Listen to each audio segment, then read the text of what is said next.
Opo. Nakatatlong pagdinig lang ako eh. Tama po. Yung iba nga pong humawak ng Blue Ribbon Committee, nakalampas na sila ng halos 20. Wala pa naman silang nagagawang batas eh. Tama po. Sa totoo lang po, ako pangatlo pa lang. Pangatlo pa lang, meron na po akong naiayos. Possible areas of legislation. 10 pa yung aming naisip na kagad eh. Sa tatlong pagdinig pa lang po, ha? Tatlong pagdinig pa lang para malaman ng nakikinig sa atin. Opo. Na tayo naman ay hindi nagbibiro sa mga sinasabi natin. Ipakikita ko dito, alin-alin ba yung mga naisip na nating mga panukalang batas sa liwanag ng mga pagdinig kahit hindi pa talaga natatapos. Pangatlo pa lang na pagdinig. Base sa mga nakita na namin, nakita ko at nakilatis natin. Ito yung aking naisip. Totoo po niyan, ako po talaga ang kanilang pakay. Oo. Ang presidente po ng Senado, si Senator Chis Escudero, ay parang collateral damage lang po yun. So tama pa rin lumabas sa mga social media na ang puntirya talaga kayo. Kasi hindi naman nila ako maalis kung hindi nila alisin yung puno. Ayun. Ganun po yung nangyari riyan. Oho. Ngayon, ang medyo hindi po ako nagsasabi nito. Ito po ay kinukumpirma ng napakarami pong mga kababayan natin na hindi po nila nagustuhan yung mabilis ang pagpapalit ng liderato ng Blue Ribbon Committee. Lalong-lalo na po doon sa panig ng paglalahad na po ng katotohanan. Yung pag-iimbestiga na po sa kanila pong palagay, ay meron na po silang nakikinikinitang mga katotohanan na lalabas dyan. Papunta na po sa paghanap po natin ng kasagutan sa maanumalyang pagkakalatag ng mga proyekto na kung tawagin nga ay ghost project. Ayun. Ang balita kasi, may singit ko lang po, mukhang pinakiusapan ata si Senator Chis bilang presidente po ng Senado na kayo ay palitan sa pagiging chairman, pero parang nanindigan siya sa inyo, kaya ang nangyari daw po, pati siya nadamay sapagkat ayaw pala niya kayong palitan bilang chairman ng Blue Ribbon Committee. So tama po ba yung ganung angulo? Hindi ko alam yun kasi wala naman siyang sinasabi sa akin na siya kinausap. Ang nangyari, may nakiusap daw po eh. Mabilisan nga eh. Ang totoo niya, siguro nakikita nyo, itinutuloy ko yung pangatlong pagdinig namin. Ako na lang ang pinakahuli na nakabalita na napalitan na pala yung aming Senate President. Ayun na nga, oo. Kaya pala si Senador Jinggoy na nasa tabi ko, medyo mainit ang ulo nung araw na yun. Hindi ko naman alam kung ano nangyari. Kaya yung pong talagang purong-puro na biruan lang, iba po yung pagkakatanggap niya. No? Pero alam naman ninyo, talaga nagbibiruan lang kami. Totoo po. Yun pala pagkakapaalam ng isang babaeng senador, yun na rin palang tanda na sila ay nagkakaroon na ng pagpupulong sa isang kwarto. Kasi hindi naman talaga nagpapaalam yun eh. Ayun na nga po eh. Talagang yun eh, halos hanggat maaari ay nakabantay talaga. Nakabantay at lahat ng anggulo ng mga pinag-uusapan ay nakakasangkot siya sa mga usapin. Opo. Nagtaka ko kung bakit siya nagpaalam at nangako naman siyang babalik. Yes. Pero hindi na siya nakabalik. Ayun. Ang narinig ko lang sana sa iba kasi mga balita at siguro mabuti masagot niyo rin. Ang pangunahing layunin daw po kasi talaga ng Blue Ribbon in aid of legislation. Kasi daw po parang sa tingin daw po ng kapwa yung senador, parang nalilihis na para bagang ang dating prosecutorial na raw po ang dating ng pagdinig ng Blue Ribbon Sen. Sino po ba ang nagsabi nun? Yun po ang lumalabas. At maging sa panayam po sa mga kasama nyo sa Senado, parang yun po ang binabanggit nila, Sen. Hindi po totoo yun. Unang-una, talagang may pagka-prosecutorial po sapagkat kung titingnan ninyo yung pinaka-mandato ng komite, ng Blue Ribbon, ang tinutugis niya yung malfeasance, misfeasance at nonfeasance.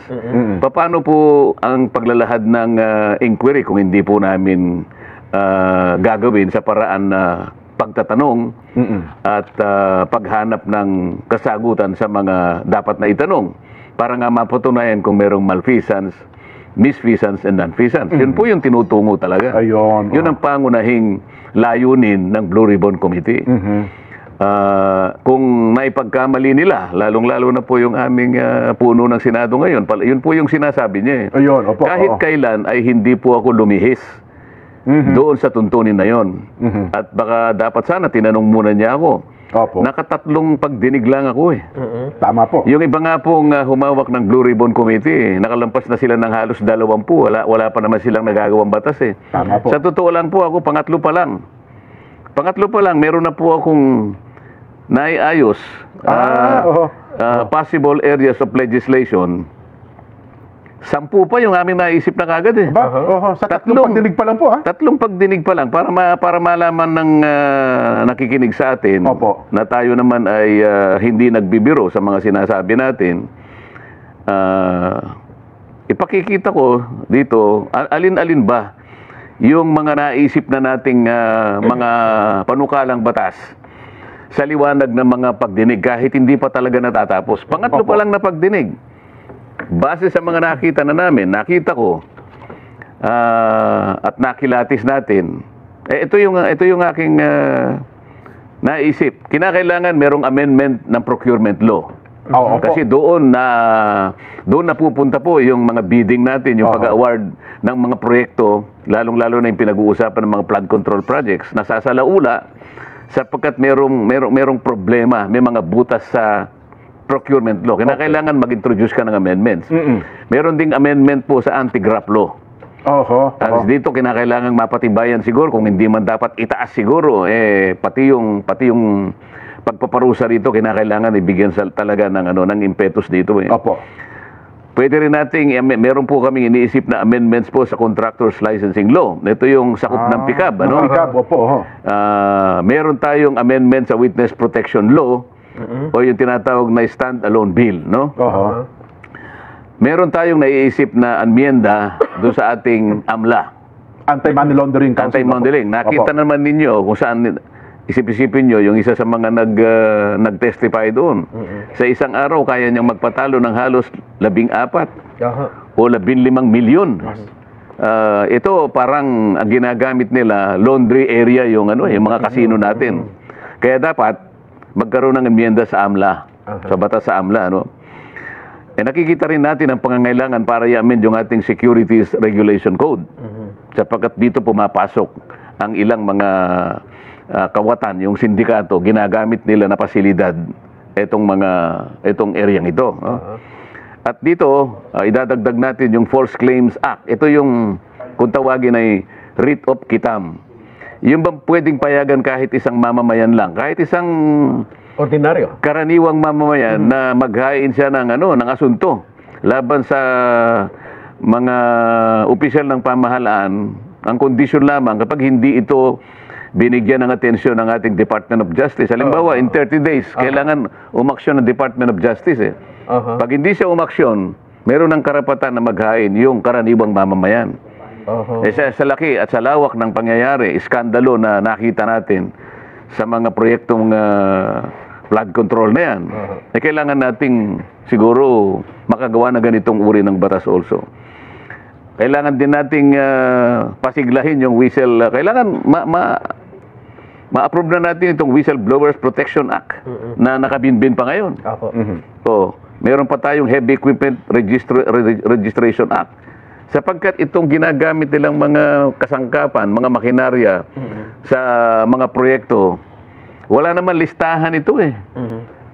Ginamit na nila sa ganitong proyekto, pipilitin pa nila kunwari na isulat na ginamit sa ganito hanggang Mindanao eh. Lima lang ang makinarya mo eh. Ang project mo mahigit na 50, ibig mo sabihin eh. Iisa lang ang ginagamit mo makinarya. So, saka ang pang-10 ay kailangan meron tayong flooding master plan. So, dito pa lamang, nakakatatlong pagdinig pa lang ako, meron na akong 10 panukalang batas na gusto kong maipundar natin. Para sa ganon ay ma-address natin ang mga problema kaugnay nitong maanumalyang paglustay ng ating kabangbayan. So yung punto ng in aid of legislation, Sen? Pangunahin. Iyon po. Pangunahin. Hindi lang maiiwasan na talagang akala mo, meron nagpo-prosecute ka. Talagang gano'n eh. Kailangan mo magtanong eh. Kailangan mo magpalitaw ng ebidensya eh.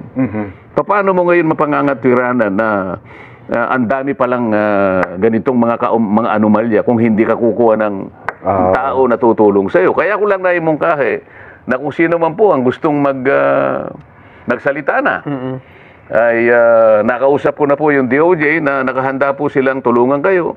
Basta sasabihin po ninyo yung katotohanan at maituro ninyo yung mga taong nasa likod. Ayun. Mas malalaki sa inyo.